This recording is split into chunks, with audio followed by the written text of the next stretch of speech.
Welcome back to Dornsife Dialogues. Today, we are exploring the world of William Shakespeare, who's been stealing the literary spotlight for more than 4 centuries. His works have survived empires, new media landscapes, even high school English classes, proving that a good story never goes out of style. His influence endures in everyday conversations. You may not know it, but expressions like tongue-tied and in a pickle come directly from Shakespeare. Our experts today will explore the elements that keep Shakespeare alive, from his elaborate plots and audacious wit to his approach to universal themes like power, betrayal, fate, and free will.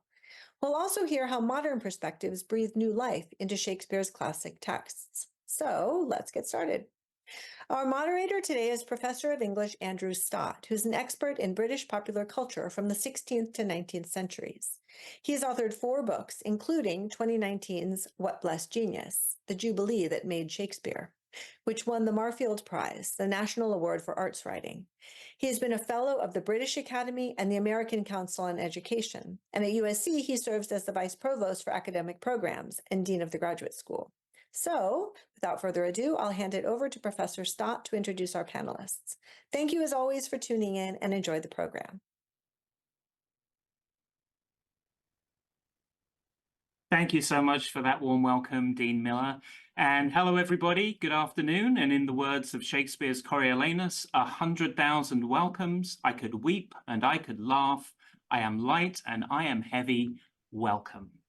So thank you for spending your lunchtime with us as we consider one of the most important cultural figures in history and also one of the most enigmatic. As is often noted, the verifiable facts of Shakespeare's life can be written on a postcard and still leave room for an address and a postage stamp. He was baptized, although we don't know his birth date. He was married. He owned some property in London and his hometown of Stratford-upon-Avon. And during the course of a career in the entertainment industry, he wrote poems and plays that have become some of the world's foremost literary monuments. That Shakespeare has attained this status is remarkable, considering that his works were rarely performed following his death in 1616, as fashions changed and the English Civil War forced the closure of the public theatres for a period of almost 20 years. Indeed, if it wasn't for the fact that the dramatic culture of England had been rendered virtually extinct during that period, his work might have stayed as dead as he was. When the theatres reopened in 1660, they needed material, and Shakespeare's oeuvre represented a treasure trove of ideas to be plundered. And so Shakespeare returned to the stage, often in almost unrecognizable form, adjusted to suit the tastes of a contemporary audience who found Shakespeare's language archaic and his plots slow-moving and dull. Music, dancing, and spectacle were added, as were new characters and altered endings. Indeed, the version of King Lear with a happy ending in which both Lear and Cordelia survive was the standard version on the British stage until the late 19th century. We might even say that the lack of autobiographical information about Shakespeare and the fact that his work seemed to lend itself to adaptation so well is what has ensured his longevity in a way that would not hold for an author more firmly anchored to the coordinates of time, place, and identity. But as Touchstone tells us, and as you like it, the fool doth think he is wise, but the wise man knows himself to be a fool. And so I'll stop my speculations there and introduce 2 internationally renowned experts on this matter who can help us make sense of how Shakespeare became Shakespeare. First, we have Bruce R. Smith. Bruce is a Dean's Professor of English Emeritus at USC Dornsife. He recently retired after 51 years of teaching. He's the author of 7 books, including Homosexual Desire in Shakespeare's England, 1991, one of the first books of LGBTQ studies in Shakespeare studies. And also, I might add, my first publication was a review of Bruce's book. So thank you, Bruce. I think you set me on the path to what has been a very enjoyable career. He's also the author of The Acoustic World of Early Modern England, which helped establish historical sound studies as an academic field. Bruce has recently completed chapters on voice as interface for the Routledge Handbook of Shakespeare and Interface, authorship and sexuality for the Oxford Handbook of Shakespeare and Authorship, and Shakespeare's vibrant theatres in the Edinburgh Companion to Literature and Sound Studies. Welcome, Bruce. We also have Ian Smith. Ian is Professor of English, also at USC Dornsife. He's the author of Race and Rhetoric in Renaissance England, Barbarian Errors in 2009, and a collaborator on Othello Reimagined in Sepia from 2012.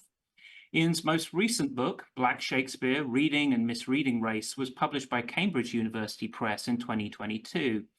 He's the recipient of multiple fellowships in support of his scholarship, and most recently held the Los Angeles Times Chair in the History and Culture of the Americas at the Huntington Library. Ian is currently the president of the Shakespeare Association of America, which is one of the most vibrant and important intellectual communities in academia. So before we jump in, I'd just like to remind you that you can post your questions to the Q&A for our panelists, and I'd be very happy to incorporate them into our conversation. So let's begin. And Ian, let me begin with you. So 400 years after his death, why does Shakespeare remain so popular? Who was he? What was he like? And what are some of the more common misconceptions we find about him in popular culture? Right. Hello, Andy, and hello, everyone. Thank you for the introduction. I think you already answered a part of the question about why he continues to be popular. You shared about his sort of being sort of unmoored in time and place that allows for the constant sort of reproduction of his work and so on. So I think that's true. The question about biography and how do we understand Shakespeare's biography, again, you addressed the sort of the part of it that people sort of expect to hear us talk about, well, who's Shakespeare, what is he like, what has he done, etc. What I'd like to do instead is talk a little bit about something else, which is to talk about how Shakespeare sort of constructs himself in his works, and how that might actually be something that is perhaps more interesting, or at least offers more possibilities, and might dispel some misconceptions.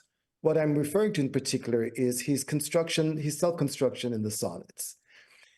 In the sonnets that we refer to as arrival poet sonnets, say the sonnets from 78 to 85 and beyond, Shakespeare very carefully describes and writes about himself as ignorant, unlettered, rude, as in not having quite the right style, lacking the skills of rhetoric and eloquence. And what he's doing there, in terms of the narrative of those poems, he's contrasting himself with other poets, sort of the other rival poets, who are seeking attention for this man Shakespeare is writing to and about. And in so doing, he sets them up as more eloquent, more learned in some way than he is. And he comes off as the one who is rude and ineloquent and someone who is not skilled. And yet, of course, part of the joke is, as we read those poems, what we're looking at is someone who is anything but ineloquent and whose skill and craft in writing, in fact, have become the gold standard of literature of that period. So what is he doing, and why is he doing that? Well, there are two things that we can point to, but the first I'd like to recall is this. If we think carefully about that self-construction, why does that matter to us, and why does Shakespeare do what he's doing? Well, what is interesting is that if we think about the connection of these sonnets and the drama, Othello is a play in which a character does the very same thing. Othello in the Senate scene, in Act 1, Scene 3, speaks about himself in similar forms, in similar terms. And he talks about rude am I in speech, and he goes on to deliver what I think anybody who has read Shakespeare would admit is one of the most eloquent speeches in the entire canon of Shakespeare's works. And so there is this interesting self-construction which mimics and is repeated in this narrative of a Black man, a Black character. And so my question is, why does Shakespeare then craft a narrative about himself that then he goes on to deliberately identify with and replay in this character of a Black person? Now, we shouldn't really be surprised that it turns up in Othello, because in fact, this whole narrative, this narrative of being someone who can't speak well, et cetera, that narrative is something that in fact is a racialized one to begin. And for a long time, scholars have not paid attention to that. But indeed, the whole idea comes from this notion of barbarousness and so on, right? And barbarousness has this history of being relating to grammar and speech and rhetoric. And on the other hand, it relates to this early modern conception of North Africans and Black people as barbarous too. So we shouldn't be surprised. But what is fascinating for me to present, to put on the table for us to think about is, why then this merging in Shakespeare's own construction of himself with Blackness, so to speak, and himself in this character that then turns out to be someone like an Othello? And I present this because among the many misconceptions about Shakespeare is the one that says, you know, well, Shakespeare has nothing to do with race. And we've been living with that narrative for the last 30 years or so. And yet, when he tells his story, is a story that is, in fact, deeply embedded in the notions of race. That's really fascinating. Thank you. Bruce, what would you say to this question? Shakespeare's popularity, the questions of his identity, some misconceptions we may have about him? Well, thank you. And thanks, Ian, for that wonderful introduction to the topic. I particularly like the idea of Shakespeare's self-effacement as author coming out of the sonnets. I think what I'd like to emphasize is Shakespeare as a writer in popular culture. I think USC alumni of all people ought to appreciate the fact that Shakespeare was operating in a commercial theater. There were multiple commercial theaters operating in London at the time. There was an audience demand for constantly new material. And it would be often the case that they would be performing 5 different plays in the course of a week, very unlike the kind of theater that we're used to, where there'll be a run of 6 weeks or something like that. So it was constantly changing. The other thing is that authorship of these scripts was often a group endeavor in the same way that it is in the entertainment industry in Los Angeles today. One person's name might be on the title page if it were published, but joint authorship was a very common practice. And Shakespeare began his career and ended his career as a collaborative writer, and there's no embarrassment about that.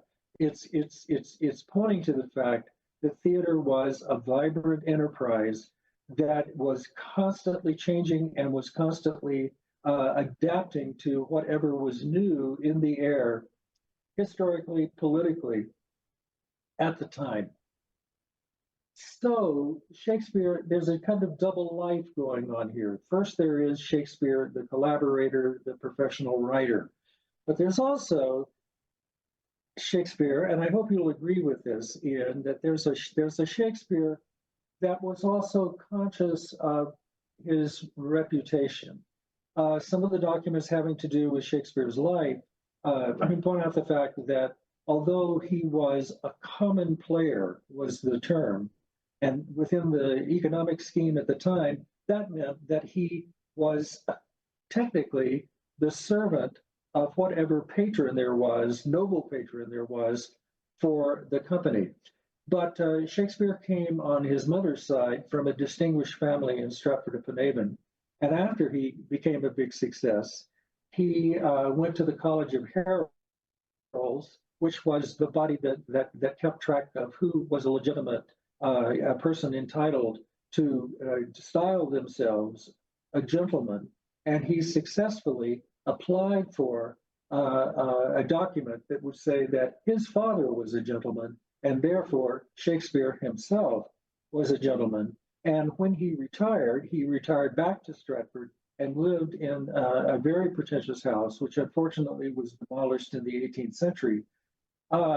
So there's a curious dynamism there, I think, about who Shakespeare was and what his personal identity was. But out of that dynamism, comes, I think, the reason for Shakespeare's longevity and the fact that he remains a vital figure today. Because as a man of the theater, he knew how to create characters and situations that would appeal to the audience at the time. And I think Ian's point is very good, that in a way, he wasn't present in his plays directly in a way that other writers like Ben Jonson or Thomas Middleton were, other successful writers for the stage at the time. So it's the fact that he created this wonderful material that can easily be adapted, reinterpreted to changing theatrical conditions, but also to changing political conditions that, in my view, explains Shakespeare's longevity. Thank you both. Wonderful answers. And thank you, Bruce, for drawing our attention to the parallels between the entertainment industry, in which Shakespeare was obviously a major participant, and of the 16th and 17th centuries, and the entertainment industry of Southern California, because I often think there are some real parallels between the early movie industry in, the sort of 1915 to 1920 period, and the 1590s, that, where Shakespeare first started writing plays and responding to the popular tastes of his audience. However, the experience of going to a cinema and watching a movie is very different from that of going to a public playhouse on the South Bank of the Thames in London in 1588 or 1590. Bruce, you've done such wonderful work on the soundscapes and the experiential part of attending a Shakespeare performance. Can you describe for us what it would be like to go and see a Shakespeare play during Shakespeare's time? What are some of the sights and sounds? How does the materiality of the performance affect the kinds of things that I might see and experience in the audience there? Thank you. Thanks. The playhouse was the Globe Theater was an outdoor playhouse. The company actually started at another theater, which was outside the city on the northern side, and the Globe Theater was outside the city of London on the South Bank side. And this was important because these two districts were not under the control of the city government, and therefore, there was something slightly disreputable about the play industry as there was about movies in the 1920s. There was a similar demand for just constant new material, but huge success. So the Globe Theater held 3,000 people. And those of you who have been to London and perhaps have toured that theater can appreciate what a concentrated, contained space it is. It's open to the sky. So the quality of sound in the theater is somewhat like a stadium. It has a broad sound that has the effect of drawing the audience into the sound experience. We know that costumes were a major part of the cost of putting on a play. Another company, not Shakespeare's company, but another successful company, we have some of their bookkeeping records surviving, and there is a complete inventory of all the costumes that they owned. And these were real clothes, and they were made out of the most expensive materials that were available. Often, noblemen would give their clothes to the company after the clothes had no longer become famous. So I imagine a very intense sound experience that we can kind of experience today if we go and watch a performance at the Globe Theater, but also a very intense spectacle, very intense visual experience in which the dominant colors of the costumes were red, white, black, with gold trim. So the intensity of this, I think, is something that's lost in a lot of contemporary productions, live productions, which tend to be minimal. So the work that I've done about sound has been complemented with the work I've been doing lately about the sensorium in the theater, in Shakespeare's theater, and we need to imagine a kind of total immersive experience. Thanks. That's great. Thank you so much. I mean, one of the things I find so interesting about the Globe reconstruction on the South Bank is that its capacity is around 1,500 people, whereas the capacity of in Shakespeare's day would have been closer to 3,000, 3,500, even though the dimensions are exactly the same. So that really does give you a sense of how packed in people were, although, of course, we're all a lot larger these days, plus we need fire exits. So there's some reasons for that. So, Ian, in what ways, how do you think the canon of Shakespeare has evolved over time, over the past 400 years or so? And what factors have really changed the way that some plays have been considered more culturally important than others?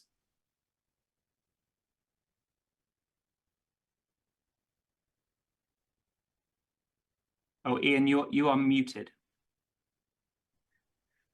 Thank you. For my response, I'll cite, first of all, Michael Neal's response to such a question, I think. In his edition of the Oxford World Classics of Othello, he does attempt to talk about this. And he talks about, first of all, by referencing Hamlet and talking about Hamlet as the kind of text that scholars for a long time held up as the text that they respond to. That makes sense, of course, because there's a way in which that scholars often identify with Hamlet, this sort of reflecting, thoughtful prince and so on. So I suppose that makes sense. And Hazlitt famously said, it is we who are Hamlet, right? So there's that idea that, the critic scholar finds Hamlet to be a safe space and a recognizable space. But then he goes on to say that during the wars, the world wars of the 20th century and beyond, that King Lear became sort of the play of choice. It's sort of very bleak, dark sort of outlook of the sort of world in the sort of exhausted sort of landscape of tragedy and human destruction seems to echo and fit that sense of the world in that period during and after the wars.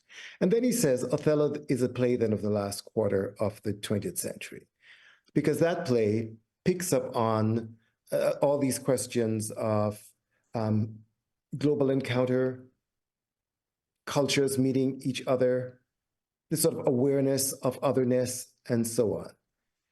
And so that makes a lot of sense. I would add to Neal's reading that Othello is also a play about an immigrant, because in effect, that's how one way of seeing Othello. And so for me, I would say the answer that Neal provides is one that says, well, Shakespeare's plays sort of evolve and find their sort of cultural and critical and scholarly home because of historical events. And so that we're constantly sort of looking at the plays through the lens of our current circumstance. I think that's true.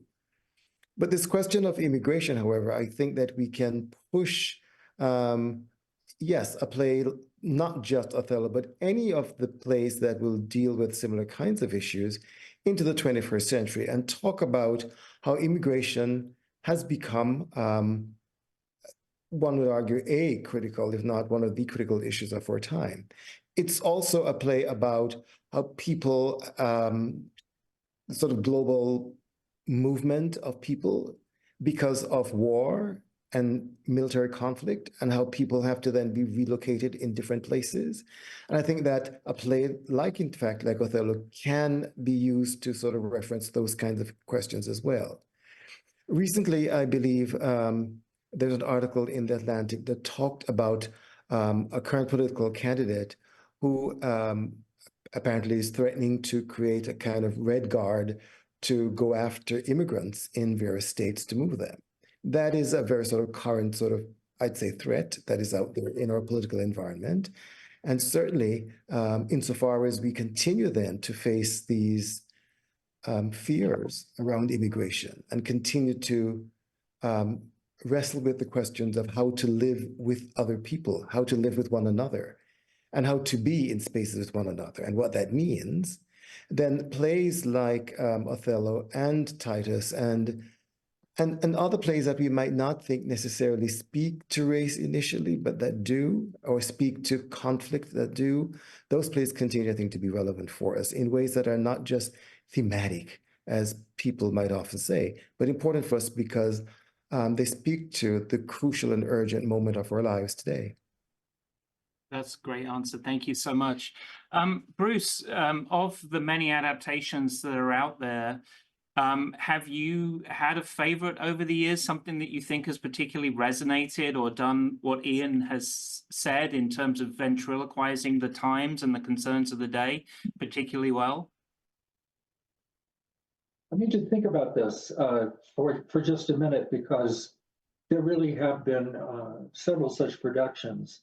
I mean, for me, my memory of productions becomes a kind of amalgamated, so that my ideal production of Othello, say, has a certain actor in a role, and then another actor in another role, and they weren't in the same production. Right. I would say that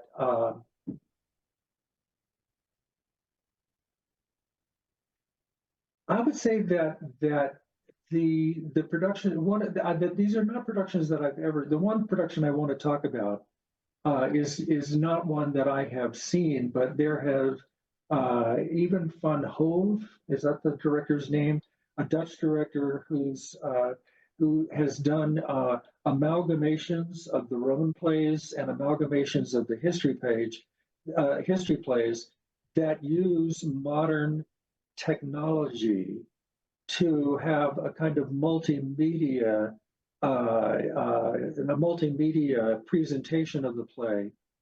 That, for me, these really revolutionized, and I've seen them. I've seen videos of them, but they were actually live productions. There was at the Brooklyn Academy of Music for a spell, and they've been at various venues in London. But the history plays in particular, by having some of the tropes of contemporary news and contemporary politics invoked in such events as a news broadcast that talks about the battle that is happening out of sight of the audience, a battle that one actually sees in the theater. It forces you to, it doesn't change the material, it doesn't change the history, but it forces you to think about our own engagements with what's going on politically and how mediated that is. And the result is an enhancement of not only our own sense of our own time, but of understanding the political importance of Shakespeare's history plays in their own time. It's not a denial of the historical meaning of the plays, but it's a revitalization of them in terms of contemporary media. Yeah, and I'm thinking now of Ian McKellen's Richard III, which I think came out in the early 90s, which is set in a sort of Art Deco London of the 1930s, in which Oswald Mosley's brown shirt fascist party has sort of seized control. And yeah, it does exactly what you're saying. It has a sort of wonderful resonance of the juxtaposition of more contemporary political events with the sort of machinations of Shakespeare's characters. So there really are fantastic ways of focusing on contemporary issues through his works. You know, this question has just sort of occurred to me, but I'm thinking we've been talking a lot about how open Shakespeare is to adaptation and how the texts really lend themselves to sort of multiple lenses of interpretation. And I'm wondering, can you think of a play or an example of Shakespearean work where we've had radically different readings of the same play? You know, where somebody might say, well, you know, obviously Shakespeare's trying to say this, and another will say, no, Shakespeare's attention is the polar opposite. So are there any examples of that you can think of? Ian, have you any examples for us that you might be able to share? I'm not sure this is the example that comes to mind. I'm not sure this is the example that will respond directly to the questions you were asking. But the example that comes to mind is Iqbal Khan's 2015, I think it's Othello production for the RSC, in which he chose to make Iago played by a Black actor as well. And so I would just say overall, when you're finished watching that performance, you just think this is an entirely different play. That was my sense. This was just not the play that quote unquote Shakespeare wrote. It just felt like a very different thing, whatever that means. But what was striking about it was, I think, in terms of the changes that he made in making Iago a Black character, using a Black actor in the role of Iago, what he did was he sort of made sense. I think one critic call attention to this. He made sense of why there was this trust between Othello and Iago to begin. So I guess you could read it in that way. The other thing I thought when I saw that, and in listening to Khan as well, and having an opportunity to speak with him, my sense was that he was exploring the idea that there are different kinds of Black people in the world, that we all didn't come from one place and we're all not just one type. And so what he was exploring was people of African descent, but with different experiences and different cultural backgrounds in the moment. And so by putting on this play, he was exploring that dimension of the experience in a way that I had not seen or thought about before. So that to me was striking. And that's what partly made it a very different play. It wasn't just a play about what do we think Othello is about. It became this other play that was investigating a whole other history of sort of cultural and racial diaspora in a completely different way. Yeah, fascinating. Bruce, same question to you. An example of two wildly divergent readings. Well, I can actually, I think of two, and you've inspired me, Ian, to think particularly about an all-Black production of Hamlet by the RSC, Royal Shakespeare Company, that must have been about 7, 8, 9 years ago, and I am so sorry that I can't name the director, but it was set in an African country where plausibly, I guess, to some people, revolutions could constantly be taking place and there could be power struggles among members of the same family to rule. So fine, that seemed very gimmicky in a way, but the quality of the actors in this production had exactly, in some ways, the opposite effect, because it displayed the artistry of the RSC actors, in especially the person who played Hamlet and the person who played Gertrude. I will never forget those characterizations, but they were not simply examples of what the African setting would call for. It transcended the African setting. And it was actually staged. I think I remember this, that it was staged as a protest against the fact that there were at that time limited roles that Black actors were thought capable of performing in Shakespeare. So fine, we're going to have the entire production performed by Black actors. And it made one realize that Black actors could perform anything. And actually, in the case of Hamlet and Gertrude, produce characterizations that will always, always stick with me. The other one was really a very long time ago when I was teaching at Georgetown, and it was at Wolf Trap Farm Park in the summer. And it was a traveling production from England, not from the RSC or any particular theater, as I recall, but it was an all-male production of As You Like It. Mm-hmm.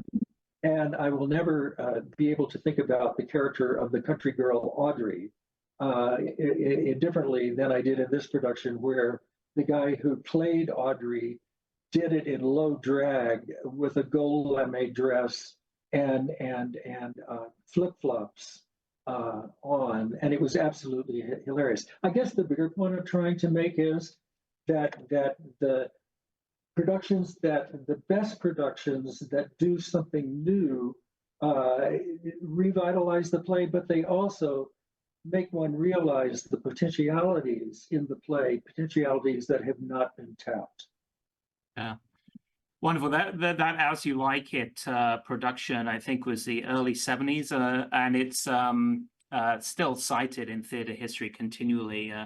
But I do want to remind our audience that Shakespeare's theatre was, of course, all male. All performers were male, so it would have been an all-male cast in the original As You Like It. So the idea of men dressing as women who then have to pretend to be men, and the multiple confusions therein is sort of baked into that idea, which I love. I also want to remind our audience, please send in your questions and we'll put them to Professors Smith and Smith.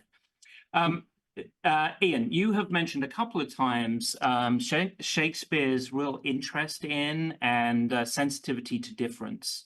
To the fact that Shakespeare was interested in multiple identities, some of which were sort of outside of the current stream of Elizabethan daily life. We know that the early modern world was a dynamic time of change and invention and exploration and of new encounters with people from across the world, sometimes for the first time. How does Shakespeare handle those encounters in his plays, and what do they tell us about attitudes towards identity, race, self, and this bigger place of humanity in the world? Well, yes, thanks for that question too, again, Andy.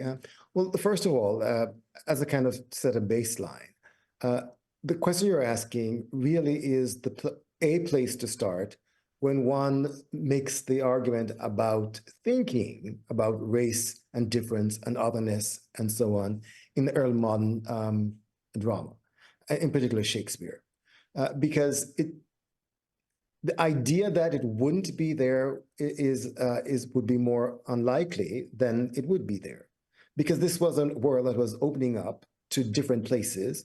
The culture was changing, and international trade was such a critical part of that world.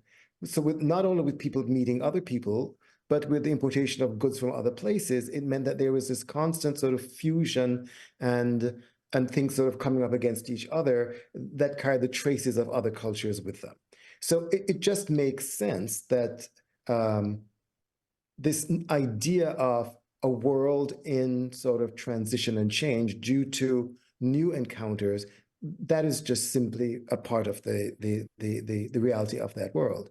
And in her recent book, Noe Ndaye, titled Scripts of Blackness, she does document at the end of the book the list of plays that featured characters from other cultures, especially Black characters, and the list is long, right? So her book is the most recent that does that. So if we want proof of the sort of actual text in the period that deal with this, you can find it easily there as well.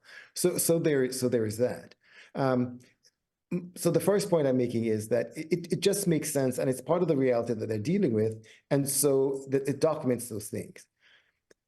I'm going to sort of take a slightly different path to answer that question, however, because I think it's also critical to say this, that it's important to think not only of Shakespeare and the world that he is trying to engage as a world that is becoming increasingly diverse and racialized.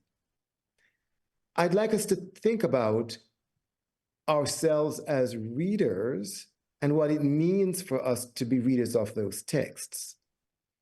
And I'm thinking about the first folio and Shakespeare's two actors, who became the first editors, right, Hemmings and Condell, and they talked about how literacy was an important part of marketing this book for success. They talked about they talked about diverse capacities in literacy, and the argument is, to the extent that people can read these texts, they will pass the word on, and by word of mouth, books will be sold. That was the sort of basic thinking about this.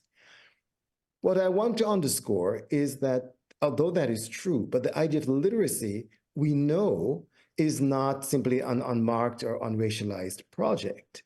Certainly in the United States, literacy has a history of being entirely racialized. Certainly in the 18th century, we know that, for example, from 1840 in North Carolina, there was the law passed that prevented Blacks from learning to read.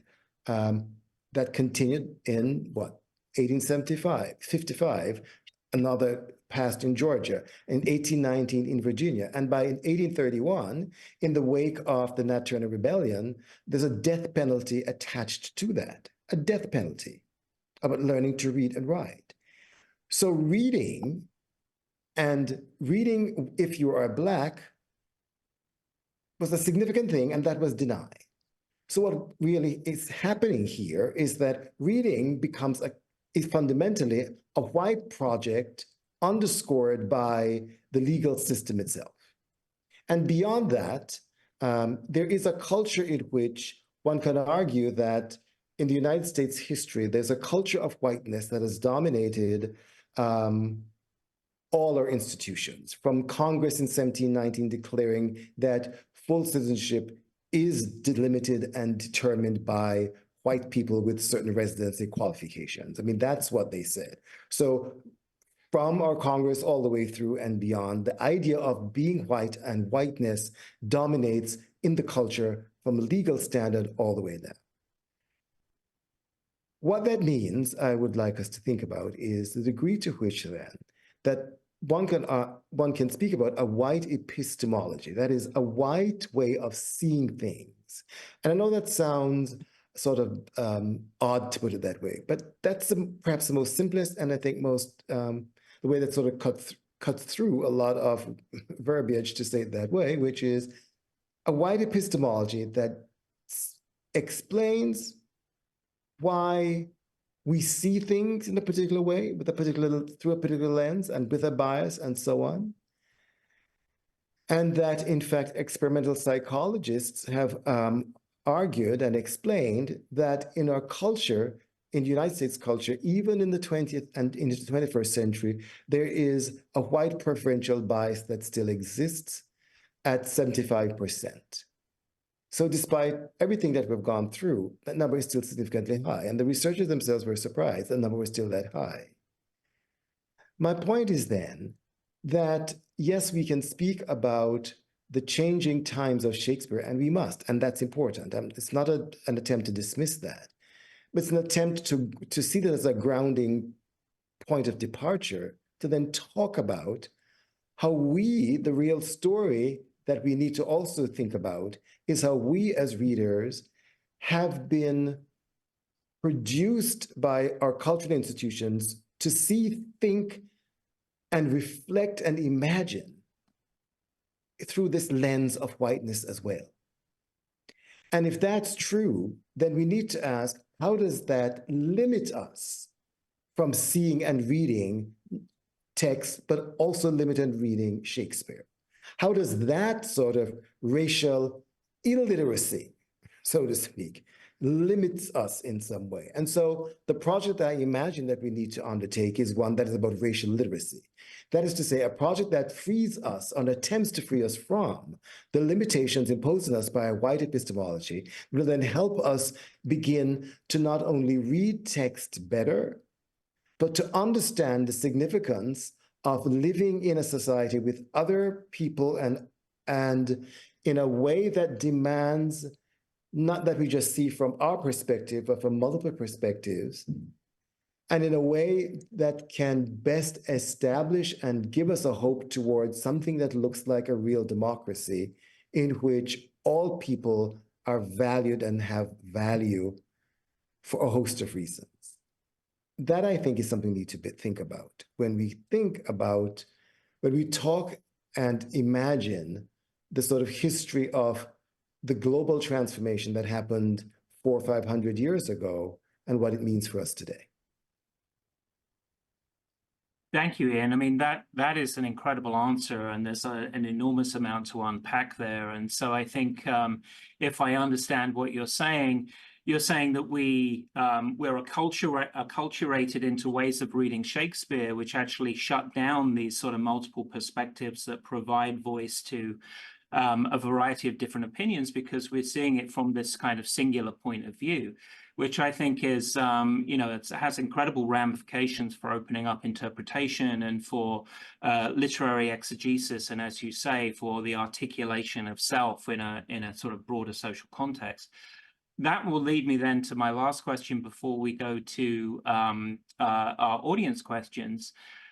Given that the concept of Shakespeare is so familiar to us, he's in the ether really from the moment we start to think about these kind of things as children. He's a part of the cultural furniture. He signifies genius. He signifies legacy. He signifies prestige. He's part of the tourist industry. He's used to market and sell ideas. If we were going to encourage somebody to get out from under these prefabricated ideas of what Shakespeare represents, and I think you did that just incredibly powerfully then, Ian, and we were going to invite people to read Shakespeare with fresh eyes, what advice would we give them? So I'm going to ask that to you, Bruce. Since production is something that interests me on multiple fronts, I would say it would be to look at, to find, and there's lots of this online, productions of Shakespeare that have been done by people in other cultures that bring some of their own cultural traditions and their own views to the material that's in Shakespeare. I know that for the anniversary of Shakespeare's death, there was a festival in London that brought companies from all over the world, each of whom took a different play and did a different play. And the one that I have seen online came from Sri Lanka, I believe. And it really changed my ideas, my feeling about the importance of dance, movement, and spectacle that these actors brought to that production that created a whole new sense of meaning for me. So it's a matter of being open to other cultural interpretations. And a little searching online will turn up some of these productions. I do think the ones from 2016 are available in the UK online. I'm not sure about whether that's true here. Wonderful. Okay, I'm going to turn now to some questions from our audience. We have one here. I mean, we have a couple of questions on this theme, and as we were preparing for our Dornsife dialogue today, we knew it would come up, the question of whether or not Shakespeare actually wrote the plays attributed to the person known as William Shakespeare. So we have two questions, and I'm gonna compare and contrast, and we'll just talk about the subject generally. The first is from Robert, who says, would you say that there is irrefutable proof that William Shakespeare is the sole author of all this material? How do you reconcile this with the abundance of biographical detail for the Earl of Oxford, i.e. his travels throughout Italy, his tumultuous personal life, etc., etc.? Even the name Shakespeare doesn't match the signature of William Shakespeare, and could be a pen name for Oxford, who would shake a spear at those in power in England at the time. So that's point A. We're going to posit point B from Jason, who says, I'm also curious about the authorship debate, but about the debate about the authorship debate. Shakespeare's text is timeless, and directors will continue to interpret the plays in innovative ways. So does it matter if Shakespeare was a commoner, a nobleman, a woman, etc.? Would evidence in either direction truly make a difference to our enjoyment of the plays, let alone the scholarship? So the authorship debate, gentlemen, let's have at it. Let's start with you, Ian. What are your thoughts on this?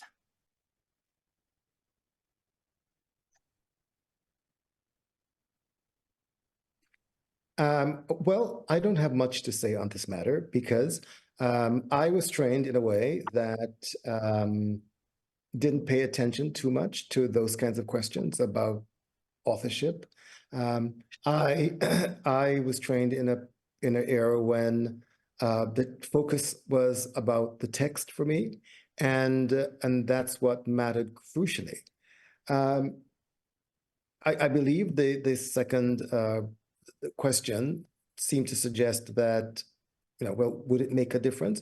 Well, it might make a difference, I suspect, if somebody, as has been said by many people, if Shakespeare is a woman, for example, that kind of thing, it might make a difference, or any other formulation one might have. I personally don't care that much about that question, because for me, the text is what matters. And to the earlier question that you asked, Bruce, about what advice might you give about moving forward, and and Bruce gave that really interesting response. My response about Bruce's response was about looking at other productions from other countries and places and so on. My response to that question would have been, let the text be your guide. Because one of the things I've noticed over the years of teaching is more and more I can get more out of the text and what I think is quote unquote Shakespeare by looking at the language and looking at what comes where in a text more closely than imagining about, who is the author and getting to a debate about Oxford or not. And so for me, that's my short answer. I don't care. I wasn't trained in that way. And the text is what matters to me more. Yeah. President of the Shakespeare Association of America said it right here. He doesn't care, ladies and gentlemen. So I think that's important to know. Bruce, what would you say? There is actually a site. I don't think a convinced Oxfordian will believe the evidence that's there, but there is a website at the Folger Shakespeare Library. That's folger.edu, and they have photographs of every digital images of every single document that mentions William Shakespeare and William Shakespeare as an author in his own time. It is absolutely true that the number of documents that are exclusively about Shakespeare, he was born, so the parish register, we have his christening, but not his birth date. We have his death date in the parish register in Stratford-upon-Avon. We have various legal documents that he signed, and it is a pretty small group of documents, but the number of documents in the period that mention Shakespeare are huge. And the Folger Shakespeare Library has reproductions of those documents, transcriptions of those documents, and it's pretty convincing that there was a writer as well as an actor named William Shakespeare. So I do have that. It's not something I get particularly exercised about like Ian, but I do get exercised by this fact, and that is that when this whole business about who was the real author started, it was Americans who had the idea that it had to be Francis Bacon. That was the big deal in the 19th century, and the people who pursued this were, from our standpoint, absolutely crazy. I mean, the woman who thought, Delia Bacon, who thought it was Bacon, she would do things like pay a huge amount of money to dig up a chest that she thought was buried in a river at Chepstow, because there was going to be a document in that proved this. So I think it's a patriotic argument on my part. I don't understand why Americans are so in awe of English aristocrats. Well, I mean, let me defend you and maybe not stick up for my own country people, because I find the authorship debate actually to be tied very much into the class-bound nature of British society. I mean, British society is still really beholden to class and status. It's really meaningful in the UK, even in 2024. And the idea that a provincial sort of lower middle class individual could be a literary genius offends some people in the upper echelons of sort of blue-blood British society. So I think there's a real kind of class-based element to this. And which as a student of a public school, offends me. So, so there's that. Right, we're going to finish now with one question. It's a lovely question from Canberra McKeever, who says, what was the first piece, whether play or sonnet, that introduced you to Shakespeare, and what theme or emotion that enticed you to read more, learn, and pursue? And secondly, what's the piece that you now seem to return to over and over after years of study, and why do you feel you return to this particular piece? So, Bruce, what first drew you in, and what keeps you coming back? It was actually reading Julius Caesar as a senior at Central High School in Jackson, Mississippi. And that play got taught all the time because it was short. And Macbeth got taught all the time because it was short. Maybe those are not the best plays to try to interest people who are 17 or 18 years old in Shakespeare, but it was a speech by Portia in Julius Caesar, in which she is in a garden and has a kind of monologue that very beautifully evokes the night. And it was actually Shakespeare's language that initially drew me in. It was 5 years later that I saw the first production that I saw by the Royal Shakespeare Company, and that's what actually convinced me. But initially, it was the language. As to what I come back to, I find myself coming back to plays that when I was a younger person, I really was not that interested in, or I thought that everything that could be said about that play had already been said. So at least in terms of the work that I've been doing on sound and on the sensorium, I would say that I have an altogether new interest in Coriolanus, which seems one of the Roman plays that had a big heyday of productions in the late 1960s and early 1970s, but is not like a certified hit play because it seems extremely self-conscious about self and the presentation of self. Ian, close us out. As for the play that first excited me, it would have been King Lear, which I believe I read in high school.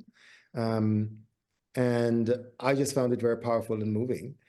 So much so that for many years I would not teach the play because I thought it was just so powerful and so, in some ways, so personal. And so then I decided, no, I need to teach it because I have a responsibility to students to at least let them have a go at it. So it was that. And Bruce mentioned earlier Ian McKellen's in a different production, and I must just plug this one, his more recent, a few years ago, production of King Lear that played in London and I think was due to come here, and then COVID happened and it didn't come to the US. That was just a brilliant production, just so it was great there. As to what I keep coming back to, it's not so much any one play so much as a methodology. It's coming back and realizing that the language does keep giving and giving, and that there's something about slow reading with Shakespeare, or just coming back and finding a section and just going back and reading carefully. And suddenly, just so many new things open up because there's a word you hadn't paid attention to the first or 10th time around, and it makes so much difference. So it's a method more than any one work. Wonderful.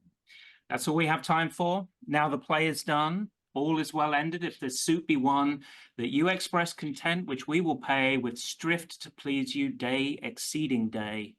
Ours be your patience then, and yours our parts. Your gentle hands lend us and take our hearts. Have a wonderful afternoon. Thank you so much, Ian. Thank you so much, Bruce. And thank you all for attending this Dornsife dialogue. Have a great day. Fight on.